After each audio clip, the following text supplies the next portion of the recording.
João 16, versículos de 7 a 13.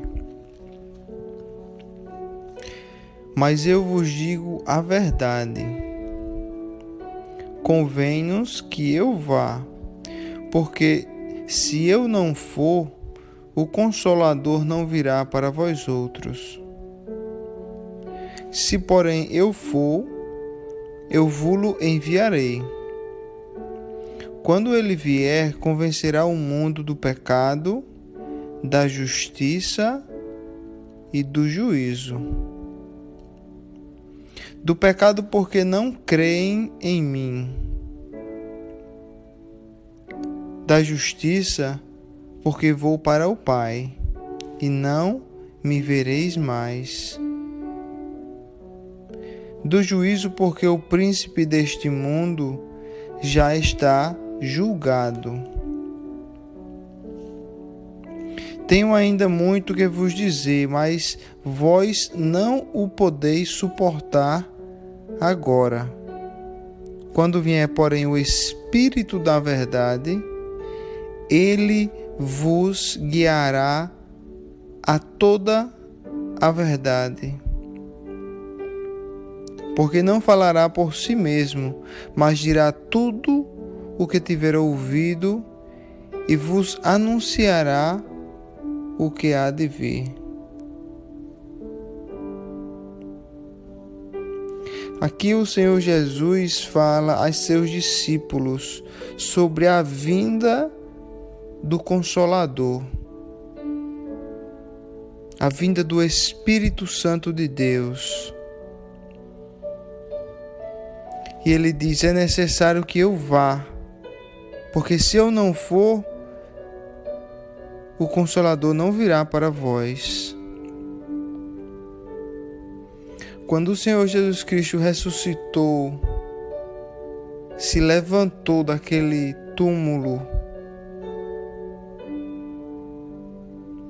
e ascendeu para o céu, Ele próprio nos enviou o Consolador, o Espírito Santo de Deus.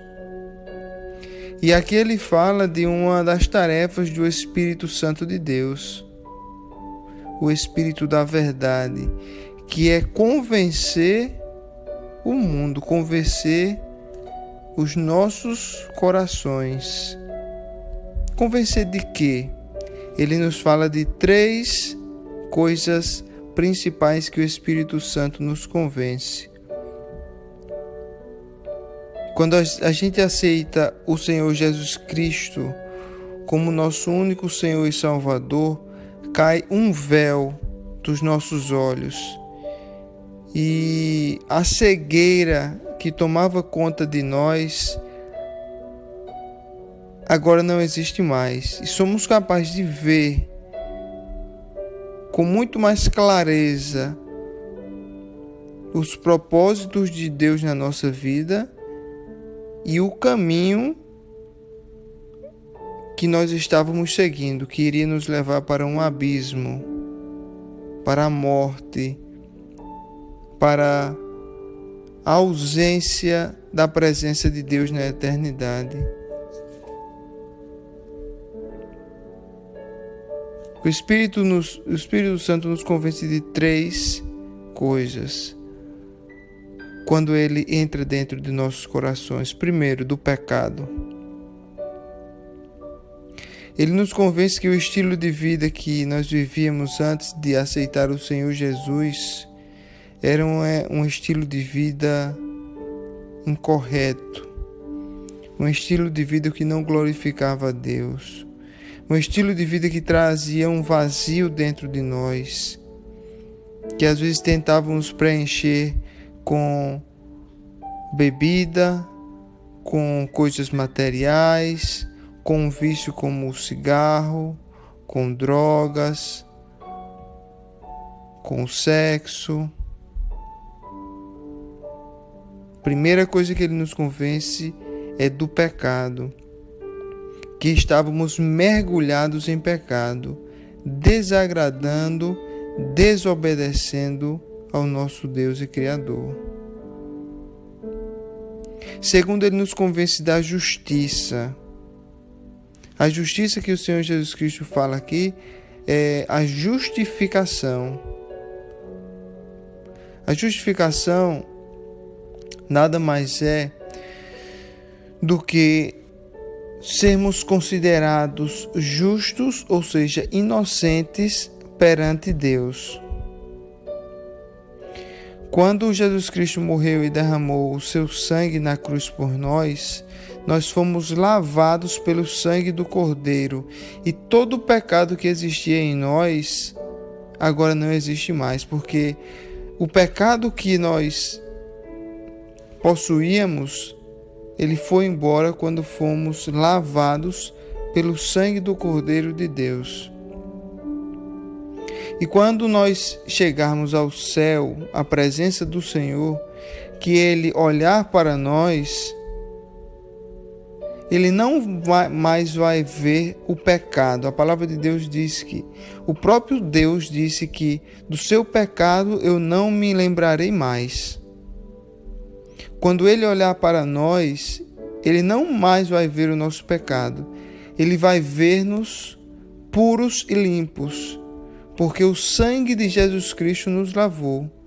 Quando Ele olha para nós na eternidade, que Ele vê o sangue do Cordeiro nos lavado, Ele nos considera inocentes. Porque aquele pecado que nós cometemos, o preço daquele pecado, que é a morte, foi pago na cruz pelo seu Filho. Então já está pago por completo para aqueles que aceitam Jesus como seu Senhor e Salvador. E o terceiro, ele nos convence do juízo de Deus. Ele nos convence do juízo que está para acontecer para aqueles que não aceitam Jesus Cristo como o único caminho para chegar ao Pai.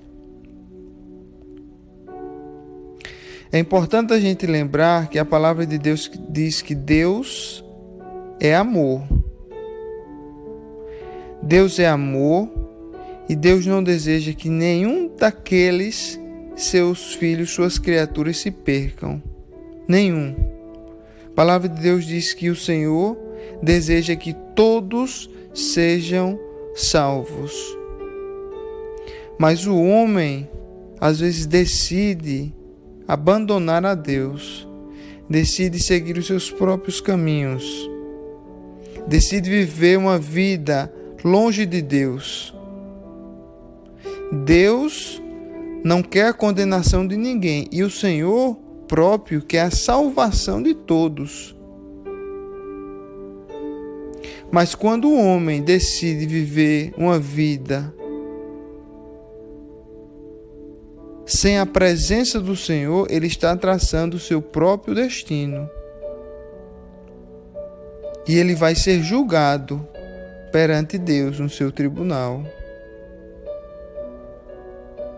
Aqueles que aceitam o Senhor Jesus Cristo como seu Senhor e Salvador não vão ter julgamento, a não ser um julgamento de recompensas. Aqueles que estão em Cristo não vão ser julgados, porque, como a gente falou, eles já estão justificados. Aqueles que estão longe da presença de Cristo vão ser julgados, porque rejeitaram a única forma de alcançar a vida eterna, que é o Senhor Jesus Cristo.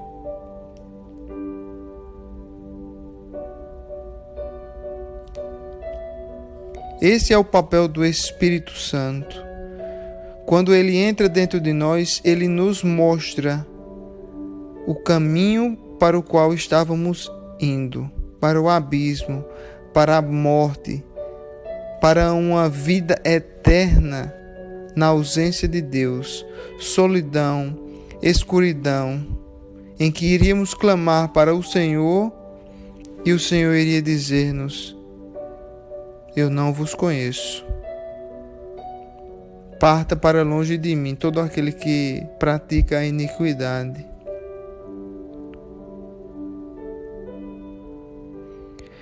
O Senhor ainda diz que o Espírito Santo nos guia para toda a verdade.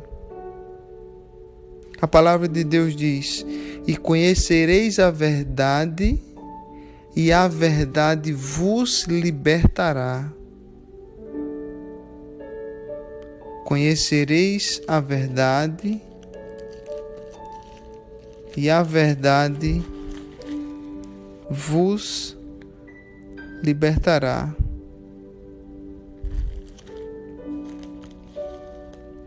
O Senhor Jesus também nos diz que Ele ainda tem muitas outras coisas para nos dizer aqui no versículo 12. Tenho ainda muito que vos dizer, mas vós não o podeis suportar agora. Porque a nossa mente, Deus é tão grande, aquilo que Deus tem preparado para a gente é tão grande, tão maravilhoso, que se Jesus nos dissesse, a nossa mente não seria capaz de conceber.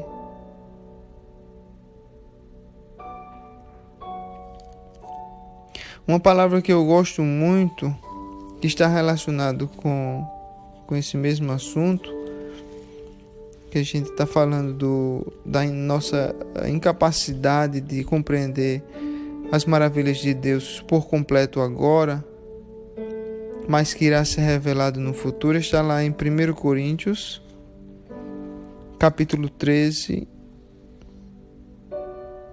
versículos de 4 a 7. Aqui Paulo diz: o amor é paciente, é benigno. O amor não arde em ciúmes, não se ufana, não se ensoberbece, não se conduz inconvenientemente, não procura os seus interesses, não exaspera, não se ressente do mal, não se alegra com a injustiça, regozija-se com a verdade, tudo sofre, tudo crê, tudo espera, tudo suporta. O amor jamais acaba, mas havendo profecias desaparecerão, havendo línguas cessarão, havendo ciência passará.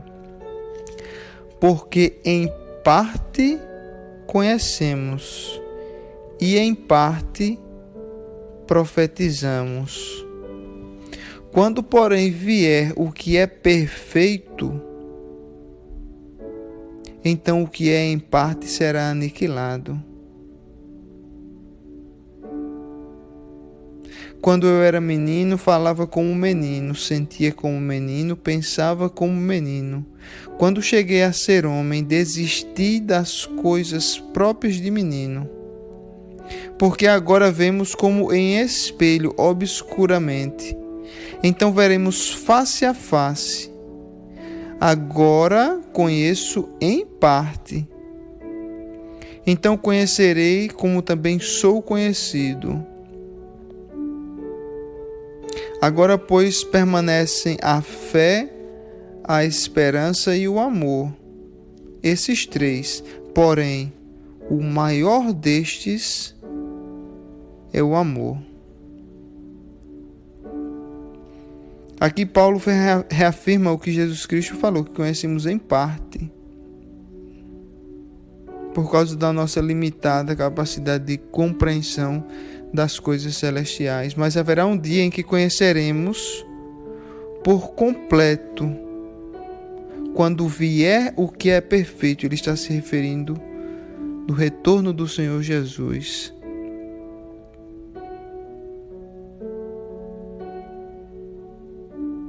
E ele diz que existem três coisas essenciais nessa vida que permanecem em nós: a fé em Jesus Cristo e a fé que a sua promessa é verdadeira, a promessa de uma vida eterna, sem dor, sem morte, sem sofrimento, a promessa de um novo mundo. Iremos viver em um novo mundo na terra, como ela foi feita, sem pecado, sem sofrimento, sem morte. Iremos viver aqui na terra, sobre o reinado do Senhor Jesus Cristo, em um novo mundo, A Bíblia chama de Nova Jerusalém. Paulo também fala da esperança. A esperança se refere à esperança desse novo reino que vem do Senhor Jesus, a esperança do cumprimento da sua promessa. Esperamos ansiosamente para estar na presença de Deus. E do amor que o Senhor Jesus Cristo teve para conosco, a ponto de dar sua própria vida para nos salvar. Paulo diz que desses três, o maior é o amor. Obrigado, meu Senhor Jesus Cristo, por essa palavra linda, forte de verdade que o Senhor nos dá. Sabemos, Senhor, que nós conhecemos em parte. Nós não conseguimos compreender, ó Deus, os Teus pensamentos, as Tuas obras, as Tuas maravilhas. Mas nós cremos, ó Senhor, na Tua palavra, mesmo quando nós não entendemos ela completamente. Nós cremos que a Tua palavra é verdadeira, Senhor. Tua palavra é viva e tem poder. E aceitamos, Senhor Jesus Cristo, a Ti como nosso Senhor e Salvador, o único capaz de nos dar a vida eterna. Preenche-nos, Senhor, com a Tua fé, com a esperança de novos dias e com o amor que tiveste por nós. Oramos para que o Senhor abençoe o nosso sábado, para que tenhamos um dia abençoado na presença de Deus e que para que possamos amar o nosso próximo amigo, assim como o Senhor nos amou. Oramos e te agradecemos em nome do Teu Filho Jesus Cristo de Nazaré. Amém.